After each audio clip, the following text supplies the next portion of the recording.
ఈరోజు చాలా సంతోషంగా ఉంది. దానికి ముఖ్య కారణం మన పలంనే నియోజకవర్గంలో మురుగేష్ వాళ్ళ మిత్ర బృందం అందరూ కలిసి రాత్రింబగులు కష్టపడి ఈరోజు ఛత్రపతి శివాజీ గారి జయంతిని ఇంత రంగరంగ వైభవంగా చేస్తున్నందుకు మొట్టమొదటిగా వాళ్ళ బృందానికి మనస్ఫూర్తిగా కృతజ్ఞతలు ధన్యవాదాలు తెలుపుతున్నా. అదేవిధంగా ఈ కార్యక్రమానికి వచ్చిన నా కుటుంబ సభ్యులందరూ హిందువులందరికీ, ముఖ్యంగా పత్రికా విలేకరులకి, ప్రతి ఒక్కరికి కూడా పేరు పేరున వందనాలు చేసుకుంటున్నా. ముఖ్యంగా మనము ఒక విషయం తెలుసుకోవాలా, మన భారతదేశంలో హిందువుల దేవాలయాలు కావచ్చు, హిందుత్వాన్ని కానీ మొట్టమొదటి కాపాడిన ఏకైక వ్యక్తి ఎవరు అంటే ఛత్రపతి శివాజీ గారు అనేసి కూడా మనం గుర్తు చేసుకోవాల్సిన సందర్భం ఈరోజు ఎంతైనా ఉంది. అదేవిధంగా ఆయన ఛత్రపతి శివాజీ హిందువులకి ఎంత పోరాటం చేశాడో, రాత్రింబగుళ్ళు ఆయన జీవితాన్ని హిందువులకి అంకితం చేసినాడు. కావున అటువంటి గొప్ప వ్యక్తికి తండ్రిని మించిన తనయుడుగా ఛత్రపతి సంభాజీ గారు కూడా చాలా మన భారతదేశానికి చాలా సేవలు చేసినారు. ఆయన కూడా తెలుసుకోవాలా. నేను మీ అందరికీ, హిందువులందరికీ, భారతదేశం అందరికీ ఒకటే మాట చెప్తున్నా, ఛత్రపతి శివాజీ గారిని మనం ఏ విధంగా గుర్తించి ఆయనకు గౌరవం ఇస్తున్నామో, అదేవిధంగా ఆయన కుమారుడైన ఛత్రపతి సంభాజీ గారిని కూడా ప్రతి ఒక్కరూ గుర్తించి ఆయన సేవలు గుర్తించి ఆయన్ని కూడా మనము ఒక జయంతిని ఒక రంగరంగ వైభవంగా చేసిన బాధ్యత ప్రతి ఒక్క హిందువులు కూడా ఉందనేసి కూడా నేను మీకు అందరికీ విన్నవించుకుంటున్నా. ముఖ్యంగా ఈరోజు ఒకటే మాట చెప్తా, ఈ ప్రపంచంలోనే ఎక్కడ 4 పాదాల పైన ఉండే ధర్మం ఏకైక ధర్మం అదే సనాతన ధర్మం అనేసి కూడా నేను సగౌరవంగా తెలుపుకుంటున్నా. కావున సనాతన ధర్మాన్ని కాపాడుకోవాల్సిన బాధ్యత ప్రతి ఒక్క హిందువుడిగా ఉంది. మన అధ్యక్షుడైన మురుగేష్ చిన్న వయసు అయినా ఒక మాట చెప్పాడు, ప్రతి తల్లి కూడా వాళ్ళ బిడ్డల్ని మనం ఒక ఛత్రపతి శివాజీ మాదిరి, సంభాజీ మాదిరి తయారు చేసి భారతదేశానికి ఉపయోగానికి వాళ్ళు తోడు ఇంత అంత అవసరం ఉంది.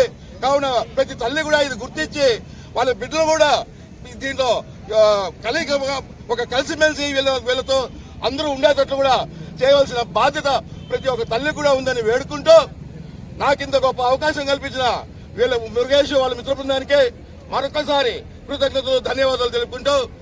పేరు చంద్రశేఖర్ అని. యాక్చువల్లీ మాకు లోకల్ కాదు, బట్ ఇది మాకు పల్మేరు ఎట్లయిపోయిందంటే పుట్టిల్లో అని చెప్పేసి మాకు ఒక తర పుట్టిల్లాగా అట్లయింది. ముళబాగ్లో మేము ఉన్నా కూడా ప్రతి నెల ఏదో ప్రోగ్రామ్కి అందరూ పిలుస్తూ ఉంటారు. ఇప్పుడు ఈరోజు చాలా సంతోషకమైన రోజు. ఎలా అంటే మహానుభావుడు, ఆయన గురించి చెప్పాలన్నా కూడా అందరికీ తెలిసిన విషయమే. కానీ మనోళ్ళు అన్నోళ్ళు మురుగేష్ అని చెప్పినట్ల ఇప్పుడు నడుస్తున్న సిచ్యువేషన్లో ఫ్యామిలీస్ వీళ్ళంతా అంటే అక్కోళ్ళు అన్నోళ్ళు అంతా ఎట్లా ప్లే చేయాలంటే ఇప్పుడు ఎడ్యుకేషన్ అని చెప్పేసి పిల్లల్ని చాలా ప్రెజర్ పెడుతున్నారు. దాని జతలో నేను లాస్ట్ టైము చెప్పినా, ఏమేమి మీరు చేసినా కూడా ప్రతిరోజు మన 1 గంట ఏమో ధర్మం గురించి పెట్టి చెప్పిస్తేనే నెక్స్ట్ మనకి ఫ్యూచర్ ఉంటుంది. లేకపోతే ఇప్పుడు సిచ్యువేషన్కి ఏమీ లేదు. అదే పరంగా ఇది రెండో గీతనా, ఇప్పుడు రెండవసారి శివాజీ జయంతి చాలా విజృంభంగా చేస్తున్నారు. వీళ్ళతో నేను ఒక మాట ఇస్తున్నా, వచ్చే సంవత్సరానికి శివాజీని పల్మేరులో ప్రతిష్ఠించాలా, విగ్రహం నేను ఇస్తాను. మీరు జాగా చేసి పర్మిషన్ తీసుకుంటా వచ్చే సంవత్సరానికి అది విగ్రహ ప్రతిష్టాపన జరగాల. ఆ విగ్రహాన్ని నేను మన పల్మేరుకి బహుమానంగా ఇస్తున్నాను. దాన్ని ప్రతిష్ఠించి వచ్చే సంవత్సరం ఆ విగ్రహం ర్యాలీ చేసి దాన్ని ప్రతిష్ఠించాలని అందరినీ వేడుకుంటున్నాను. నా హిందూ బంధువులకి, నా భారతీయ హిందూ బంధువులకి ముందు నా యొక్క నమస్కారాలు. అలాగే ఈ పనిలో నాకు తోడుగా అండగా నిలిచిన నా ముస్లిం సోదరులకి అస్సలాము అలైకుం. ఈరోజు ముఖ్యంగా మన మరాఠా యోధుడు, మన దేశ రాజు గర్వంగా చెప్పుకుంటాం, మేము కూడా గర్వంగా చెప్పుకుంటాం, హీ ఈజ్ అవర్ కింగ్, ఆయన మాకు రాజు. ఎందుకంటే ఆయన మా భారతదేశానికి, ఈ భారతదేశ పౌరుల కోసం తనదంటూ ఒక సైన్యం ఏర్పరచుకొని ఆ సైన్యంలో హిందువులే ముస్లింలను అందరూ చేర్చుకొని తను వెళ్ళి ఆ సమయంలో ఎవరైతే ఆ ప్రజలకి ఎవరైతే హింసిస్తా ఉన్నారో, ఎవరైతే ఇది చేయాలో వాళ్ళ పైన దండయాత్ర చేసి ఈ ప్రజల కోసం నిలబడిన మహానాయకుడు ఛత్రపతి శివాజీ గారు. అటువంటి ఛత్రపతి శివాజీ గారి మన పలంనేరులో కూడా, ఆయన పుట్టిన మహారాష్ట్ర కానీ మన పలంనేరులో ఆయన పుట్టినరోజు సందర్భంగా వందలాది మంది మా హిందువులు సోదరులు ఒక ర్యాలీగా వస్తా ఉంటే మేము నిలబడి చూడటం ఏమాత్రం న్యాయమో అది మీరే చెప్పండి.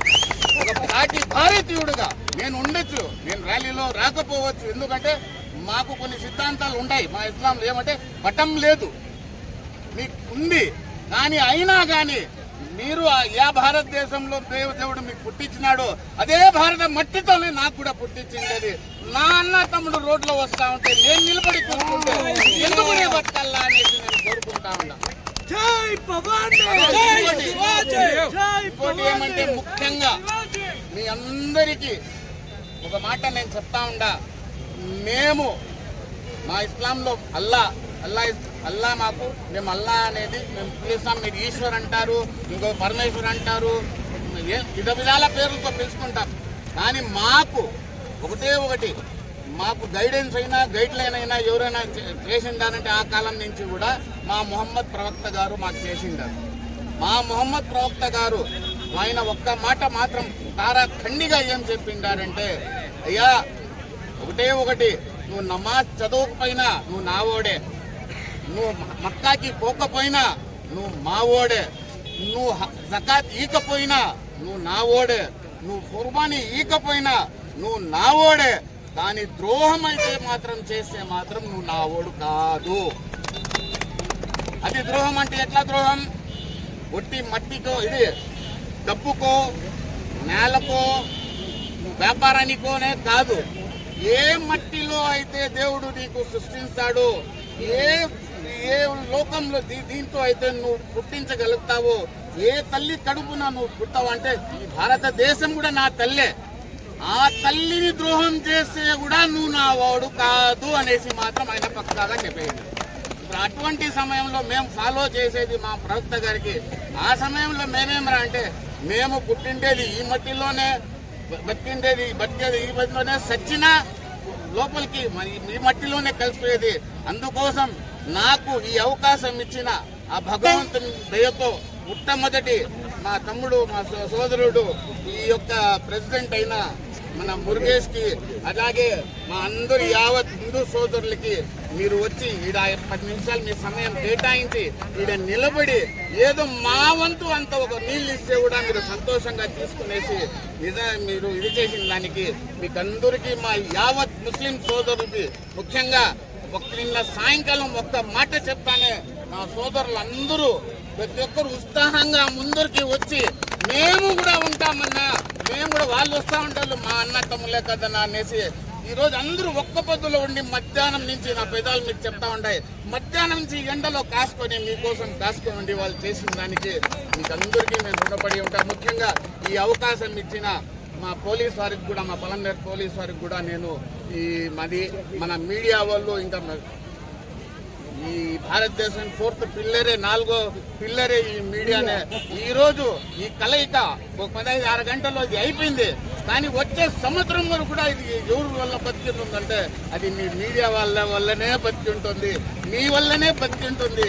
దీనికి న్యాయం చేయడం అందరికీ. ఇంకోటి ఏమంటే నాకు సదా అవకాశం ఇచ్చిన దానికి నాకు చాలా సంతోషం. మీకు విషయం చెప్పాలండి, అప్పట్లో శివాజీ మహారాజ్ గారికి ప్రధాన అనుచరులు ముస్లింస్.